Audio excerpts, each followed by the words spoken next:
बिस्मिल्लाहिर्रहमानिर्रहीम। आज हम क्लास 9 चैप्टर नंबर 6 सॉल्यूशन का एक्सरसाइज करने वाले हैं। हम इसके एमसीक्यूज, न्यूमेरिकल्स, शॉर्ट क्वेश्चंस और लॉन्ग क्वेश्चंस करेंगे। इस चैप्टर को मैंने ऑलरेडी टॉपिक वाइज एक्सप्लेन किया हुआ है। अगर आपको इस चैप्टर के किसी भी टॉपिक में मसला हो तो आप उस प्लेलिस्ट में जाके देख सकते हैं, वो वीडियो देख सकते हैं। लिंक भी मैं आपको इस वीडियो के डिस्क्रिप्शन में दे दूंगा। तो शुरू करते हैं अपने आज की वीडियो। हमें पता है कि आप कीमती लोग हो, आपका टाइम भी कीमती है, तो इसे ज़ाया नहीं करेंगे और शुरू करेंगे। एक्सरसाइज शुरू होता है एमसीक्यूज से। The first MCQs is which of the following solution is more dilute. हमें फर्स्ट एमसीक्यूज में कहा गया है कि इसमें से कौन सा सोल्यूशन सबसे ज्यादा डाइल्यूट सोल्यूशन है। तो हमारे पास डाइल्यूट सोल्यूशन वो सोल्यूशन होता है जिसमें सॉल्यूट की कंसंट्रेशन कम हो। तो जो सबसे ज़्यादा सॉल्यूट की कम कंसंट्रेशन है वो है 0.005 मोलर सोल्यूशन में हमारे पास सबसे कम सॉल्यूट की कंसंट्रेशन है, मतलब ये सबसे ज़्यादा डाइल्यूट है। तो एमसीक्यूज नंबर फर्स्ट का जो करेक्ट ऑप्शन है वो है ऑप्शन डी, 0.005 मोलर सोल्यूशन। अच्छा, MCQs number second, milk is an example of colloid. Milk हमारे पास कोलाइड सोल्यूशन की एग्जांपल है। एमसीक्यूज नंबर सेकंड का जो करेक्ट ऑप्शन है वो है option C, colloid solution. MCQs number third, water droplet in air is an example of. Let suppose ये बोर्ड हमारे पास एयर है और ये है हमारे पास ड्रॉपलेट ऑफ वाटर। तो अब इसमें हमें कहा गया है कि ये क्या है, कौन से इज एग्जाम्पल ऑफ सोल्यूशन, कौन से सोल्यूशन की एग्जाम्पल है। तो ये एयर है हमारे पास, ये गैसेस हो गए, सही है, और ये हो गया हमारे पास लिक्विड। तो liquid in gas, water droplet हमारे पास गैस में मौजूद है, तो liquid in a gas, this solution is liquid in gas. अच्छा, एमसीक्यू नंबर थर्ड का जो करेक्ट ऑप्शन है वो है option C. MCQ number third का भी करेक्ट ऑप्शन ऑप्शन सी है। अच्छा, अब आते हैं एमसीक्यूज नंबर 4 की तरफ। When there is low concentration of solute in a solution, it is known as। हमें कहा गया है कि जब सोल्यूशन में हमारे पास सोल्यूट की कंसंट्रेशन लो हो तो हम इस तरह के सोल्यूशन को कहेंगे डाइल्यूट सोल्यूशन। आपको मैंने फर्स्ट एमसीक्यूज में ये क्लियर करवा दिया। एमसीक्यूज नंबर 4 का जो करेक्ट ऑप्शन है वो है ऑप्शन ए, डाइल्यूट सोल्यूशन। अच्छा, MCQs number 5. What is the molarity of NaNO3 solution made by diluting 250 centimeter cube of a 1.6 molar solution to final volume of 400 centimeter cube? अच्छा, देखिए statement को गौर से पढ़ लें। हमें कहा गया है कि NaNO3 की मोलरिटी क्या होगी।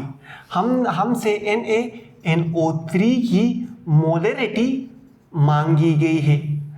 अच्छा, फिर हमें कहा गया है कि ये जो NaNO3 का सोल्यूशन की जो हम मोलरिटी मांग रहे हैं, ये पहले हमारे पास 250 सेंटीमीटर क्यूब था और इसकी जो मोलरिटी थी वो 1.6 मोलरिटी थी। अब 250 सेंटीमीटर क्यूब को हमने बढ़ा के क्या कर दिया है, 400 सेंटीमीटर क्यूब कर दिया है। अब हमें कहा गया है कि इस 250 से जो हमने इसकी कंसंट्रेशन इंक्रीज कर, जो इसकी 250 सेंटीमीटर क्यूब से बढ़ा के हमने इसका वॉल्यूम 400 सेंटीमीटर क्यूब कर दिया है।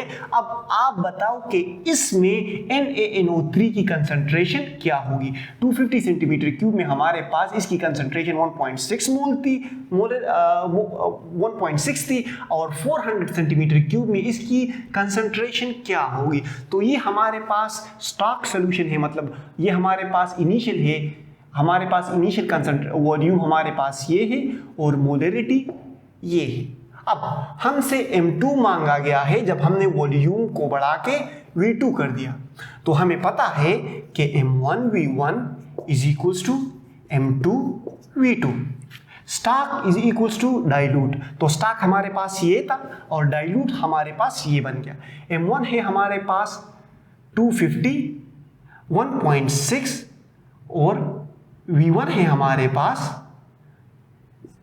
250 सेंटीमीटर क्यूब। अच्छा, M2 हमने फाइंड करना है और V2 है हमारे पास 400 सेंटीमीटर क्यूब। अच्छा, 400 सेंटीमीटर क्यूब को हम we will divide both side by 400, so 400 को हम यहाँ पे भी डिवाइड कर देंगे सेंटीमीटर क्यूब को, और 400 सेंटीमीटर क्यूब को हम यहाँ पे भी डिवाइड कर लेंगे।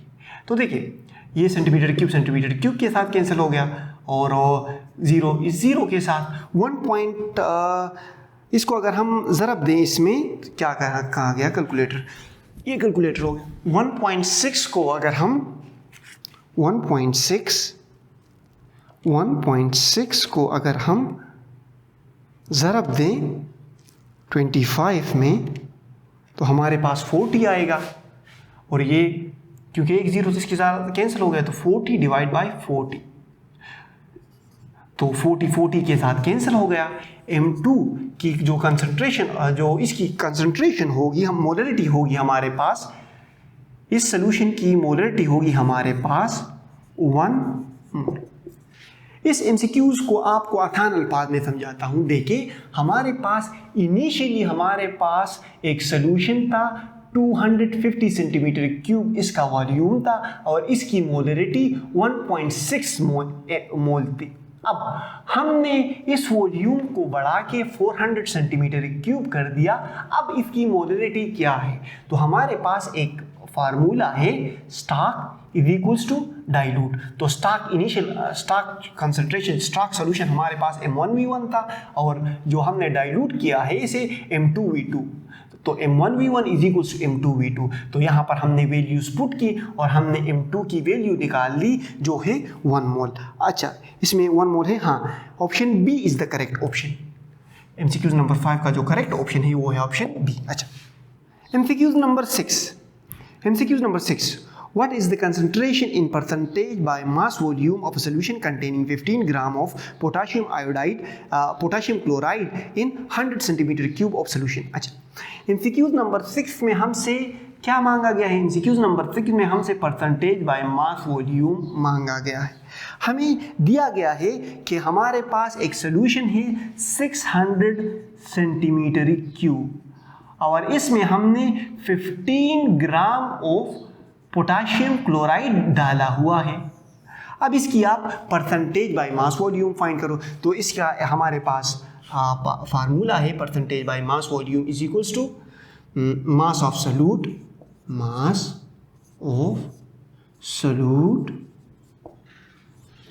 Bye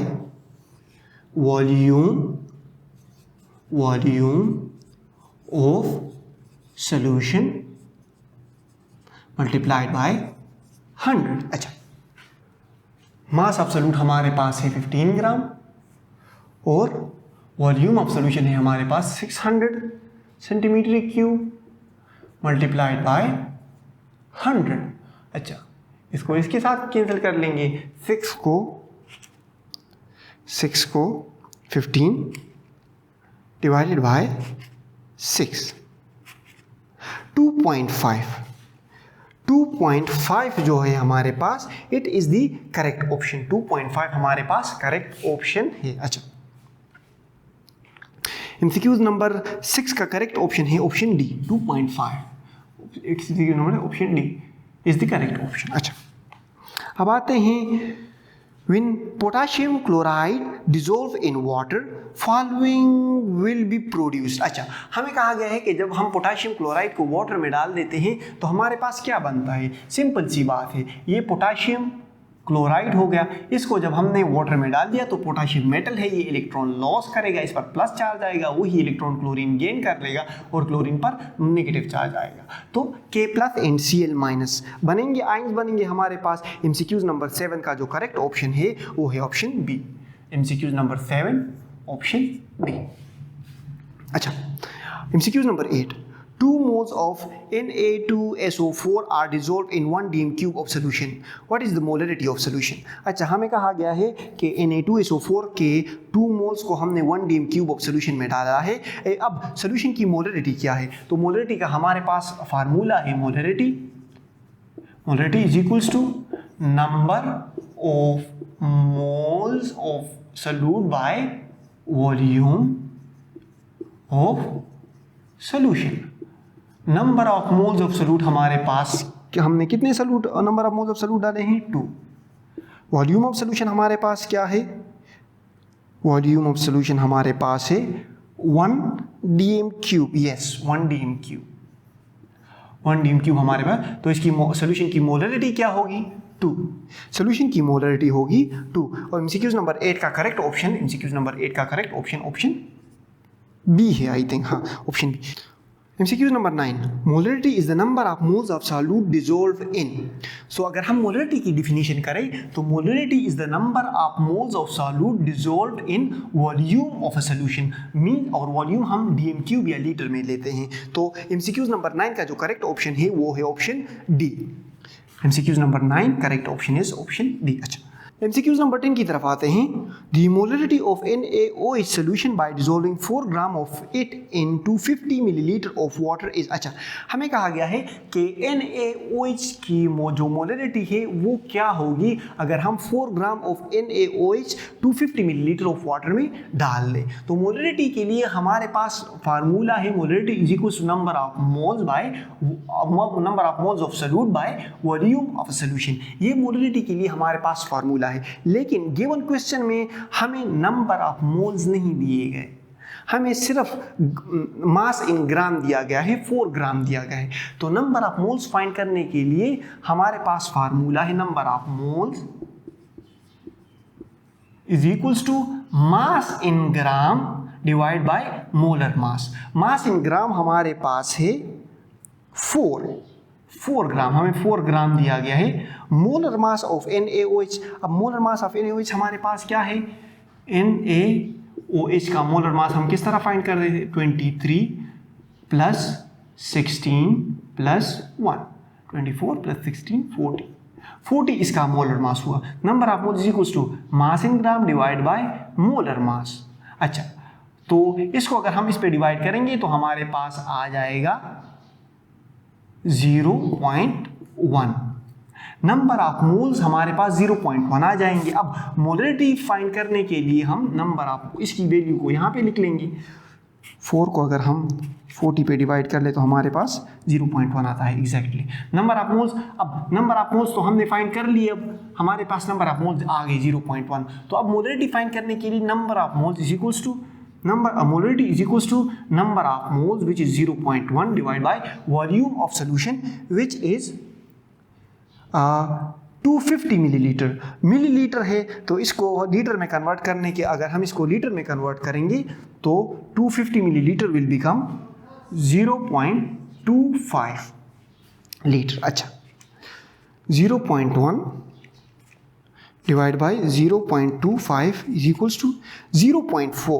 The correct option is 0.4. MCQ number 10 का जो करेक्ट ऑप्शन है वो है ऑप्शन ए 0.4। हमने MCQs कर लिए, अब आते हैं न्यूमेरिकल्स की तरफ।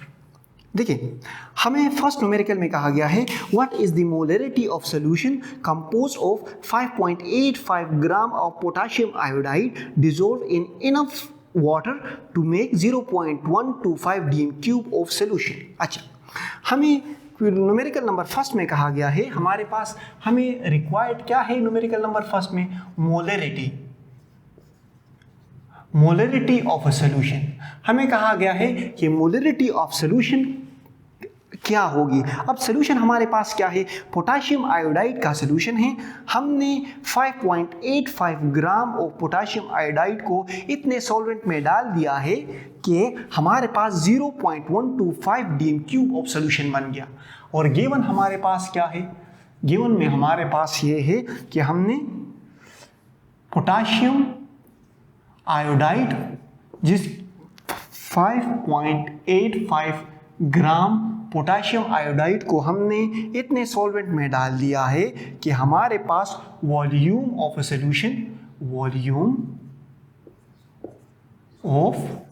सॉल्यूशन जो हमारे पास बन रहा है वो है 0.125 डीएम क्यूब। अच्छा, हमें मांगी गई है मोलरिटी। अच्छा, मोलरिटी को हम किस तरह फाइंड करेंगे? मोलरिटी के लिए हमारे पास फार्मूला है molarity is equals to number of moles of solute by volume of solution. Okay, molarity के लिए हमारे पास ये फार्मूला है। अच्छा, अब हमें यहाँ पे सॉल्यूशन नंबर ऑफ मोल्स नहीं दिए गए, हमारे पास सिर्फ मास दिया गया है, मास इन ग्राम दिया गया है। तो हम सबसे पहले number of moles of solute find करेंगे।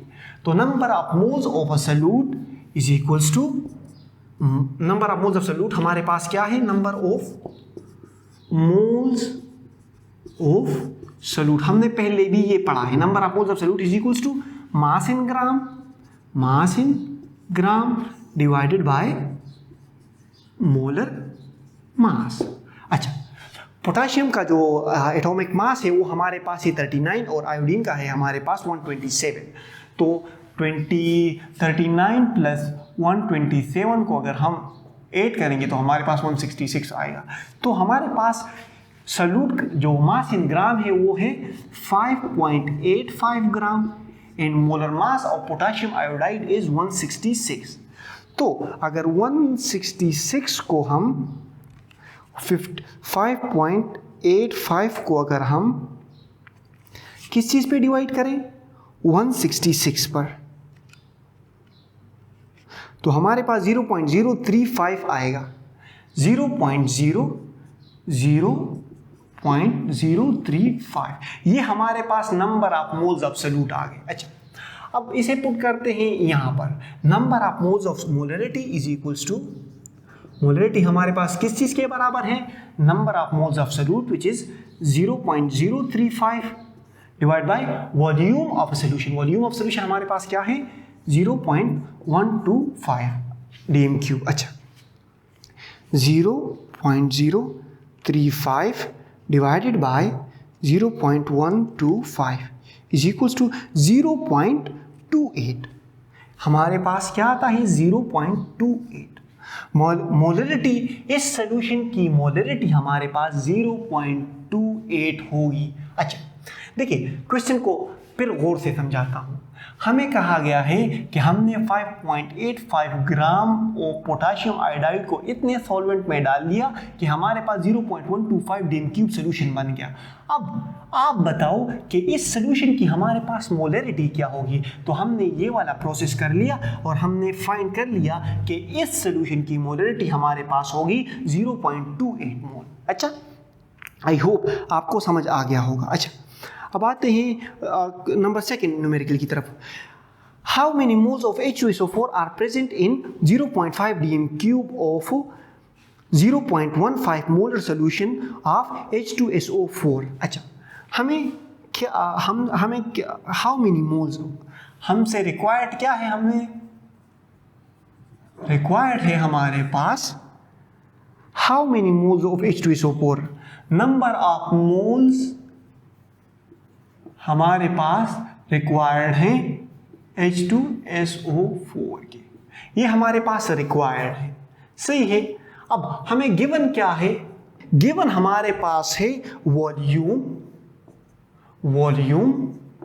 Of solution which is 0.500 dm³ और we can also write it 0.5b से हम लिख सकते हैं। अच्छा, और मोलरिटी, सॉल्यूशन की मोलरिटी जो हमारे पास है, मोलरिटी जो सॉल्यूशन की हमारे पास है वो है 0.15 मोल। अच्छा, अब हमें कहा गया है कि नंबर ऑफ मोल्स फाइंड करो ना, तो मोलरिटी के लिए हमारे पास फार्मूला है molarity is equals to number of moles of solute divide by volume of a solution. अब हमने इस टर्म को फाइंड करना है तो हम ये वाला टर्म जो है इस साइड पे शिफ्ट करेंगे, ये इस साइड पे इस तरह शिफ्ट करेंगे कि हम लिखेंगे multiplying both side by volume of solution. तो वॉल्यूम ऑफ सॉल्यूशन के साथ कैंसिल हो जाएगा और हमारे पास ये टर्म इस तरफ शिफ्ट होकर मल्टीप्लिकेशन में आ जाएगा और हमारे पास बन जाएगा number of moles of solute is equals to molarity multiplied by volume of solution. अच्छा, मोलरिटी है हमारे पास दी गई 0.150 और हमें वॉल्यूम दिया गया है 0.5 dm³। अच्छा, तो इसको अब हम 0.150 multiplied by 0.500 is equals to 0.075 moles. इससे हमारे पास आता है 0.075। अच्छा, number of moles of solute is equals to 0.075।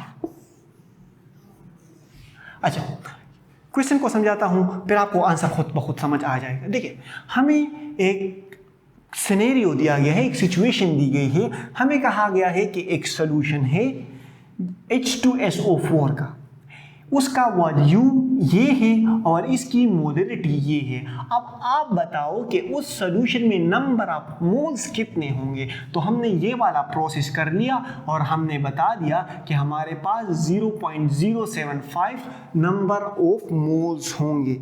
Okay, अच्छा, अब आते हैं एमसीक्यूज नंबर न्यूमेरिकल नंबर 3 की तरफ। Suppose we want to dissolve 40 gram of NaOH in enough water to give us 600 dm³ of a solution। अच्छा, we want to dissolve 40 ग्राम। अब हमें given ये दिया गया है, गिवन है हमारे पास ये,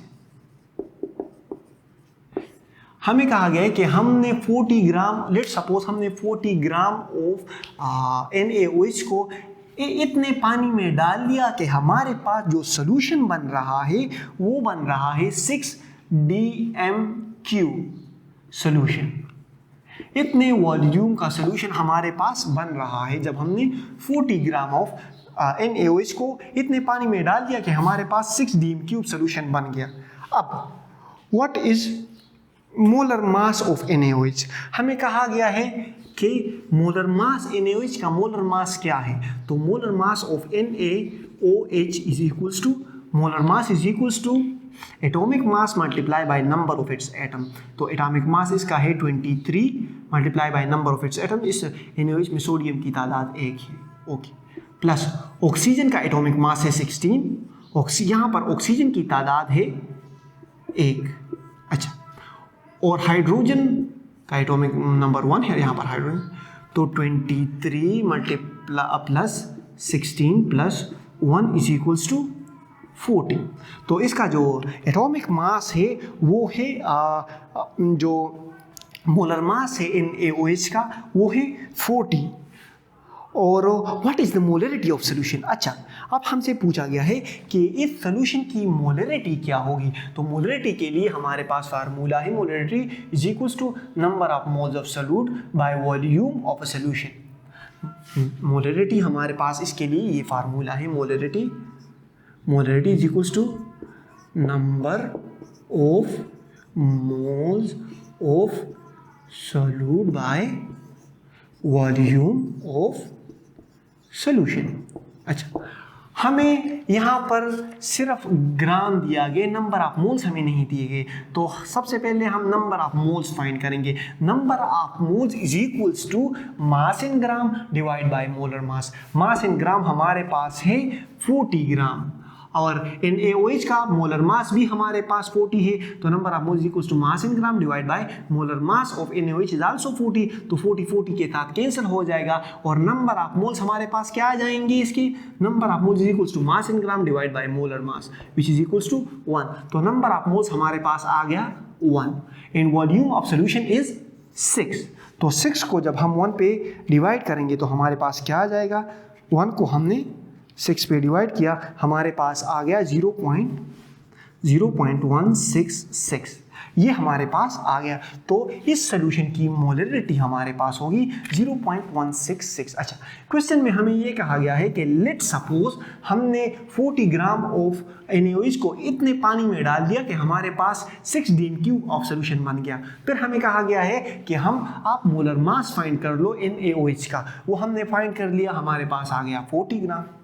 अच्छा, फिर हमें कहा गया कि आप मोलरिटी फाइंड कर लो। तो मोलरिटी के लिए हमारे पास ये फार्मूला था और हमने number of moles of solute by volume of solution में हमने पहले number of moles of solute find किया, जो हमारे पास 1 आ रहा है, और volume of solution is 6 dm³, तो 1/6 इज इक्वल टू 0.166। अच्छा, अब आते हैं न्यूमेरिकल नंबर 4 की तरफ। न्यूमेरिकल नंबर 4 में हमें कहा गया है कि what is the molarity of solution of 14 gram NH4Br in enough water to make 150 centimetre cube of solution. अच्छा, हमें कहा गया है क्वेश्चन नंबर 4 में हमसे मोलरिटी मांगी गई है। न्यूमेरिकल नंबर 4 में जो हमारे पास रिक्वायर्ड चीज़ है वो है मोलरिटी। हमसे मोलरिटी मांगी गई है। किस चीज़ की मोलरिटी हमसे मांगी गई है? एक ऐसे सॉल्यूशन की जिसमें हमने 14 ग्राम ऑफ NH4Br को इतने पानी में डाल दिया कि हमारे पास सॉल्यूशन बन रहा है 150 सेंटीमीटर क्यूब। गिवन हमारे पास क्या है? गिवन हमारे पास है 14 ग्राम ऑफ NH4Br, और वॉल्यूम ऑफ सॉल्यूशन हमारे पास क्या है? वॉल्यूम ऑफ सॉल्यूशन हमारे पास है, volume of solution is 150 centimetre cube. अच्छा, हमारे पास वॉल्यूम ऑफ सॉल्यूशन ये है। अब हमें मांगी गई है मोलरिटी। जिस तरह हमें पता है कि मोलरिटी के लिए हमारे पास एक फार्मूला है, मोलरिटी इज इक्वल्स टू, अब आप खुद बताओ मुझे, क्योंकि आपने तो इतने बार पढ़ लिया। Molarity is equals to number of moles of solute by volume of solution. अच्छा, हमसे मांगी गई है मोलरिटी, हमें दिया गया है ग्राम। अब number of moles of solute हमें नहीं दिए गए, तो number of moles of solute हम फाइंड करेंगे। Number of moles of solute is equals to mass in gram which is 14 gram, and number of moles is equals to mass in gram divided by molar mass. Molar mass of NH4Br का हमारे पास molar की मास क्या होगा?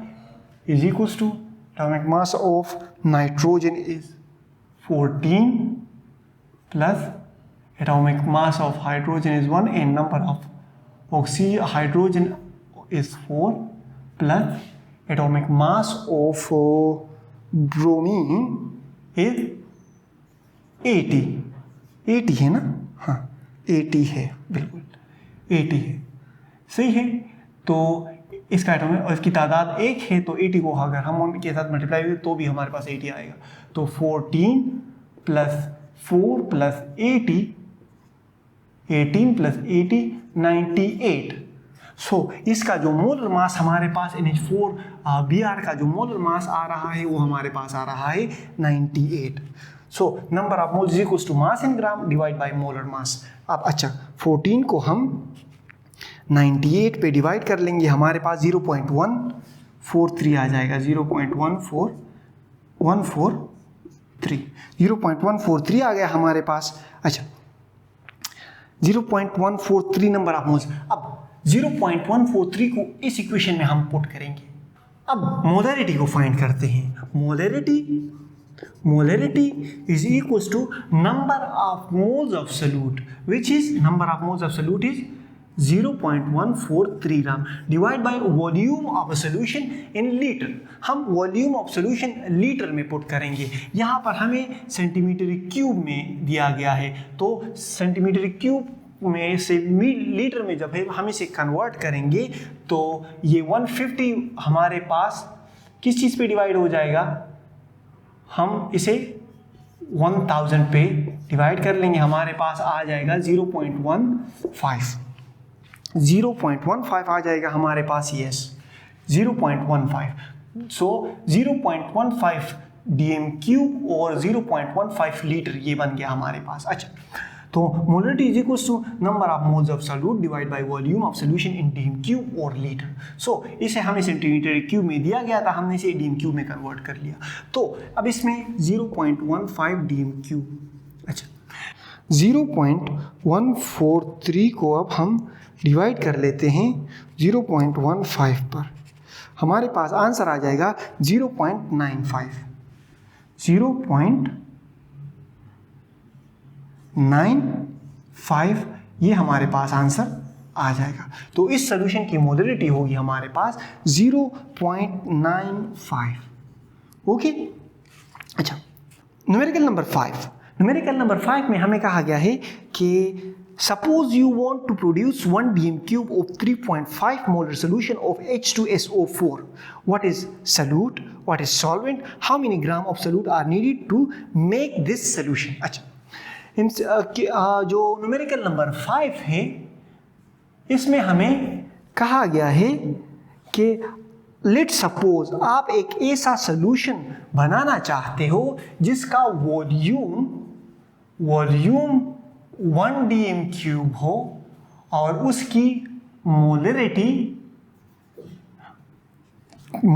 उसकी हो 3.50 molarity. अच्छा, solution है हमारे पास H2SO4 का, H2SO4 ये हमें गिवन डेटा है। अब रिक्वायर्ड हमें क्या है कि अब इस सोल्यूशन में सॉल्यूट क्या है और सॉल्वेंट क्या है। तो जो चीज़ हमारे पास हल हो रही है वो हमारे पास सॉल्यूट है और जो चीज़ हल करवा रही है वो हमारे पास सॉल्वेंट है। लेट्स सपोज हमने साल्ट को पानी में डाल दिया। अब साल्ट हमारे पास पानी में डिसॉल्व हो रहा है तो साल्ट हमारे पास सॉल्यूट है। अब पानी साल्ट को डिसॉल्व कर रहा है तो पानी हमारे पास क्या है, सॉल्वेंट है। इसी तरह अगर इस केस में भी हमारे पास जो है H2SO4 डिसॉल्व हो रहा है तो H2SO4 हमारे पास सॉल्यूट है और ये H2SO4 किस चीज में डिसॉल्व हो रहा है, वाटर में। तो वाटर हमारे पास है solvent. So H2SO4 is acting as a solute and H2O is acting as solvent। अच्छा, अब ये ए का आंसर हो गया बी का। अब सी में हमें कहा गया है कि how many grams of solute are present in solution.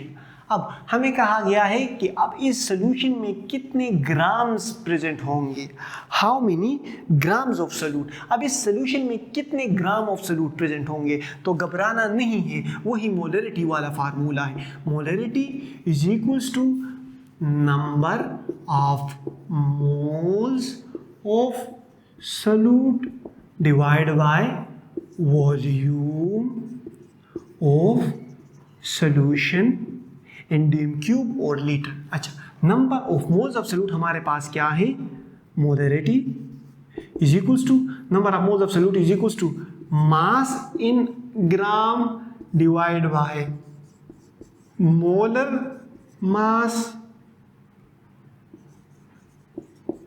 multiplied by volume of a solution, volume of solution। अच्छा, हमें मोलरिटी दी गई है, हमारे पास मोलरिटी है 3.5 मोल।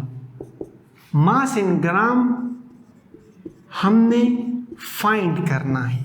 मोलर मास H2SO4 का मोलर मास क्या है, number molar mass 2 multiplied by 1 is equals to 2 plus sulphur का एटॉमिक मास क्या है हमारे पास, सल्फर का एटॉमिक मास 32 है। 32 सल्फर का एटॉमिक मास हो गया प्लस ऑक्सीजन का एटॉमिक मास 16 है। तो 16 को जब हम 4 में मल्टीप्लाई करेंगे, 4 5 20, 4 6 24, 4 64 प्लस 32 प्लस 2।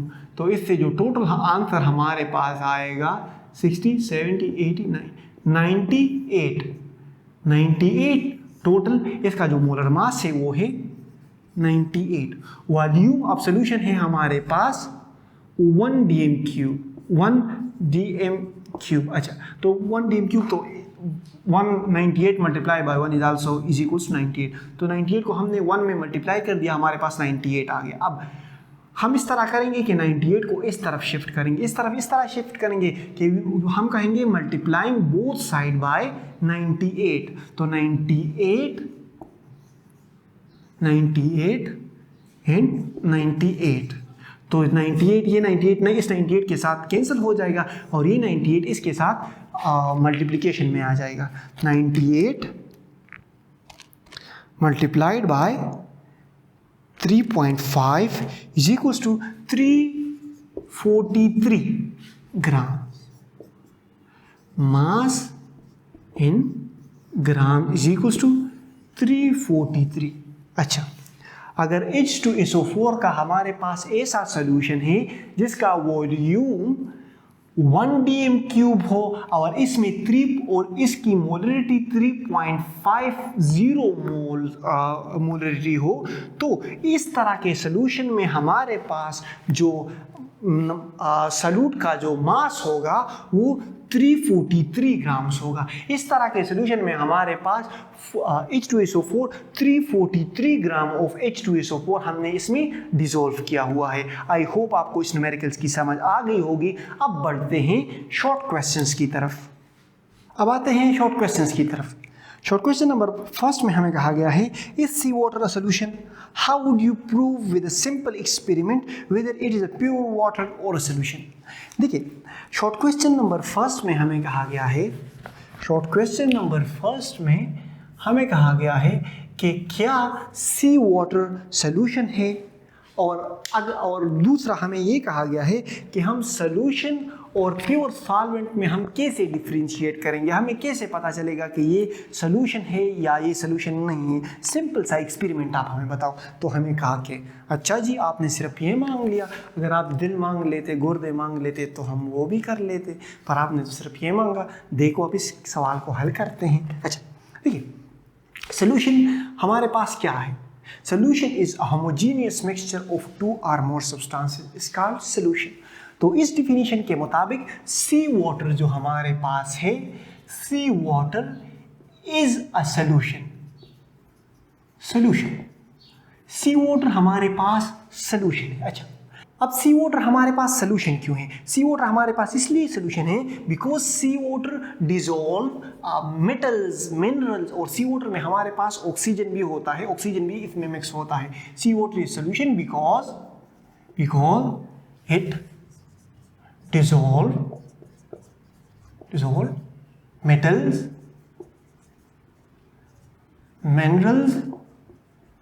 मिनरल्स और ऑक्सीजन भी इसमें हमारे पास मौजूद होता है, तो इसलिए हमारे पास सी वाटर सोल्यूशन है। अच्छा, अब हमें कहा गया है, how would you prove with a simple experiment whether it is a pure water or a solution? अब हमें कहा गया है कि सिंपल एक्सपेरिमेंट से हमें किस तरह पता चलेगा कि ये प्योर वाटर है या ये सोल्यूशन है। तो देखिए, सिंपल सा एक्सपेरिमेंट है, इलेक्ट्रिक करंट हम इससे पास करेंगे। हम जो है वो हम सॉल्यूशन से भी इलेक्ट्रिक करंट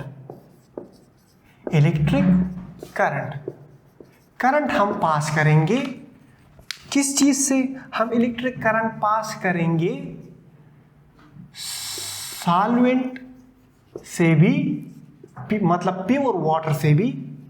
प्योर वाटर हमारे पास सॉल्वेंट हो गया ना, प्योर वाटर से भी हम इलेक्ट्रिक करंट पास करेंगे और सॉल्यूशन से भी हम इलेक्ट्रिक करंट पास करेंगे। अच्छा, जो हमारे पास प्योर वाटर्स होते हैं उनमें आयंस या फ्री इलेक्ट्रॉन्स नहीं होते। Pure water do not contain ions और इलेक्ट्रॉन्स। प्योर वाटर में हमारे पास ना आयंस होते हैं ना इलेक्ट्रॉन्स होते हैं, तो इलेक्ट्रिक करंट इससे पास नहीं हो सकता।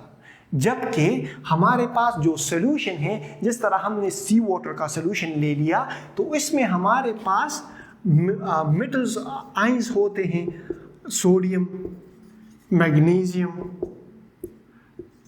कैल्शियम, इस तरह के आयंस हमारे पास इसमें सोल्यूशन में प्रेजेंट होते हैं। तो इस तरह के आयंस और फ्री इलेक्ट्रॉन्स जो हमारे पास होते हैं वो सोल्यूशन में प्रेजेंट होते हैं।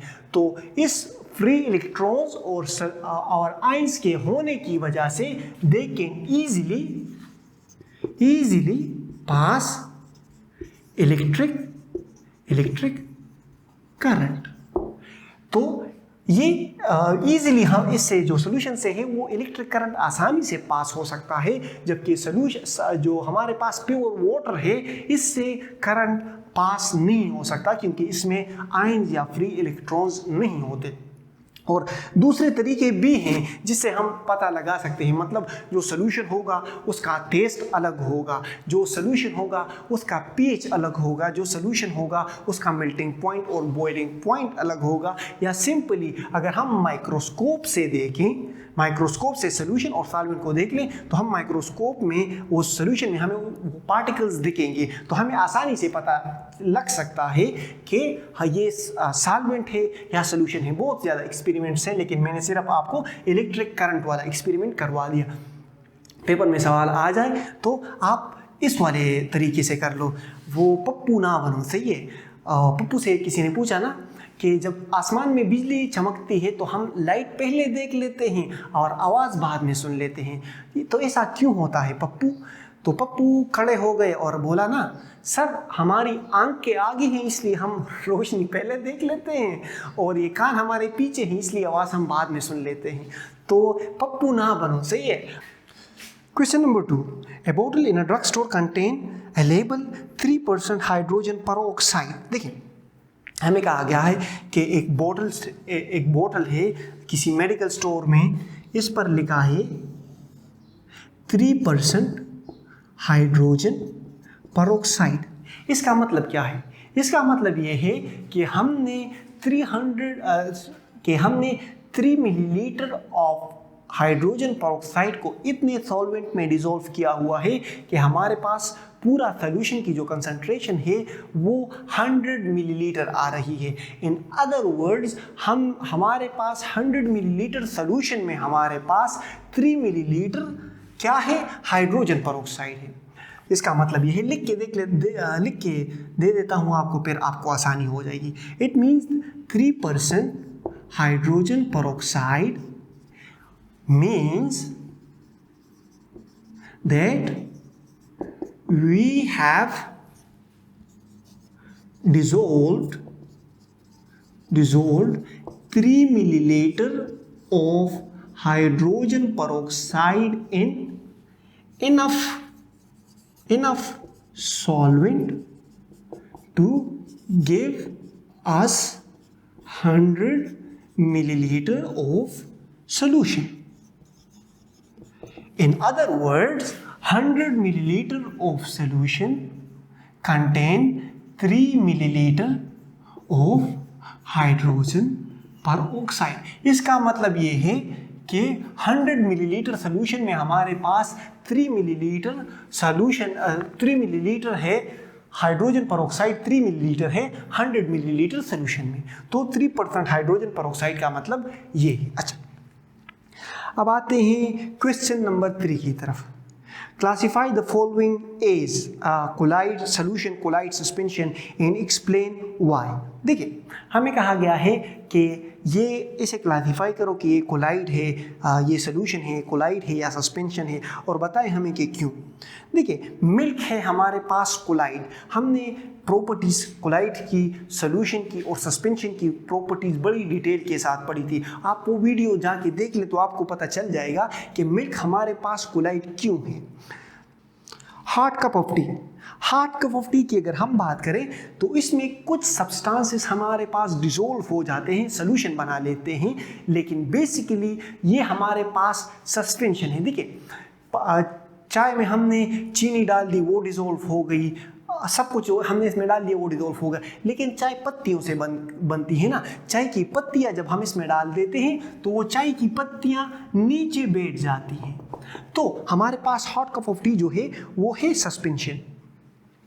ऑर्गेनिक जूस विद पल्प, ये भी हमारे पास सस्पेंशन है।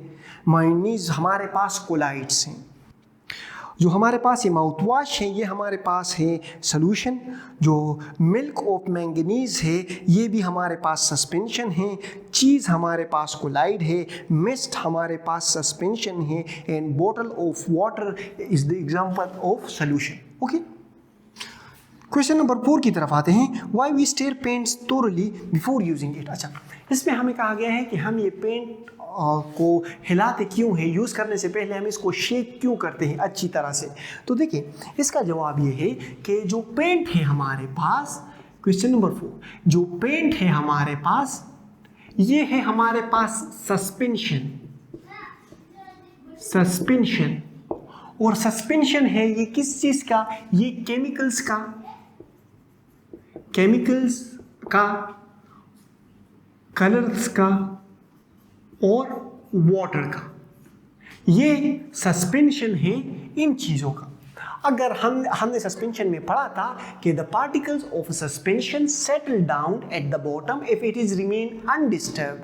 अगर हम सस्पेंशन को डिस्टर्ब ना करें, so the particles in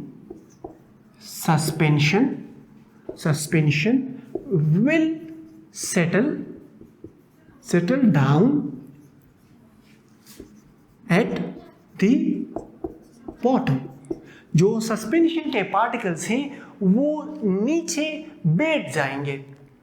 Therefore, इसलिए हम इसको स्टेयर करते हैं, इसको प्रॉपर तरीके से शेक करते हैं ताकि इसके कंपोनेंट्स जो हैं वो यूनिफॉर्मली डिस्ट्रीब्यूट हो जाएं। Therefore, we स्टेयर, इसलिए हम इसको स्टेयर करते हैं ताकि इसके कंपोनेंट्स यूनिफॉर्मली डिस्ट्रीब्यूट हो जाएं। इसलिए हम जो पेंट है इसको हिलाते हैं ताकि इसके कंपोनेंट्स यूनिफॉर्मली डिस्ट्रीब्यूट हो जाएं, क्योंकि ये हमारे पास सस्पेंशन है। अच्छा, अब आते हैं शॉर्ट क्वेश्चन नंबर 4 की तरफ। Why suspension solution do not show Tyndall effect while colloid do.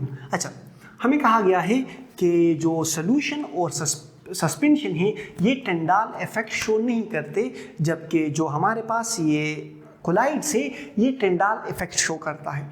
Tyndall effect basically हमारे पास है क्या? Tyndall effect is basically the scattering of light beam by a medium containing suspended particles.